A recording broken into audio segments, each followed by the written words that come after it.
Hey there, home athletes. Happy, what day is it? Happy Wednesday. So we have a weightlifting workout today, right? We have power cleans, front squats, and push jerks. Rep scheme is 30, 20, 10. So that means you do 30 of each movement, then you do 20 of each movement, then you do 10 of each movement. That's it. Sounds pretty simple, right? It's a lot of reps. I think that adds up to about 180 reps total. So it actually is right on the challenging side. Most of these movements can be done with a variety of objects. I don't know what you have at home. I have it written as 2 dumbbells, of course. So your 2 dumbbell movements, power cleans, right? Bells pointing down. We send those hips back. We tap that one bell to the floor that's outside the feet. Then we jump. Bring those dumbbells up to the shoulders. I'll do that again. Tap the floor. Make sure those heels are flat down, right, as we jump up. That's our power clean. Then our front squats, of course. Keeping the elbows pointed up nice and high. Dumbbells are on the shoulders. Getting a full squat bottom, front squats. And then our push jerk is overhead. Again, make sure those heels stay flat on the floor. Start that little teeny knee bend, right, what we call the dip. Then we punch it up, overhead. So this one, be very aggressive and extending the elbows on the way up. And on the way down, go ahead and let those elbows kind of point towards the front of the room. That way they put you in a good position to do that next rep. You only have 1 dumbbell. All these movements can be done with 1 dumbbell, right? Same idea, bringing the dumbbell up to the rack. And this could be anything. Could be a kettlebell, an object of your favorite choice. One nice thing about this workout today is the weight's not supposed to be super heavy.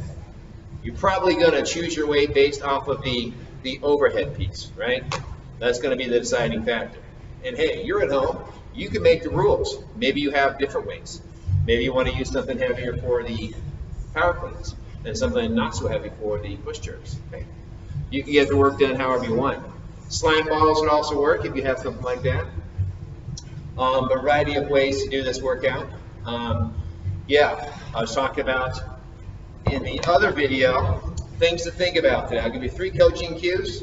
So things to think about with the power cleans. You want to try to keep that weight centered no matter what it is, whether it's a barbell, dumbbell, odd object. You want to keep that weight centered over the middle of the foot.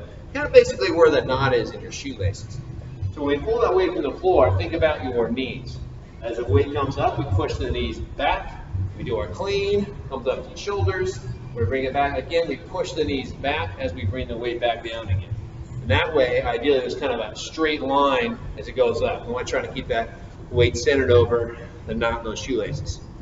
With our front squats, no matter what it is, think about pushing that chest up towards the ceiling, right? It's very easy to kind of let the chest cave in or drop down, and then everything kind of drops when we're doing our squats. Simple cue today, pull the chest up towards the ceiling. This tends to help keep the shoulders in a good position, to help keep the elbows up, chest up. And then I kind of mentioned it earlier, the push jerk, elbows, be very aggressive on the way up, right? Really lock them out fast. And then on the way back down, let those elbows point towards the front of the room, or wherever you're pointing, facing, I should say. And that puts you into a good position to do your next rep. Get creative with those weights. 30, 20, 10 of each movement. As always, any questions, text me, email me. I'll be happy to help. All right, have a good workout.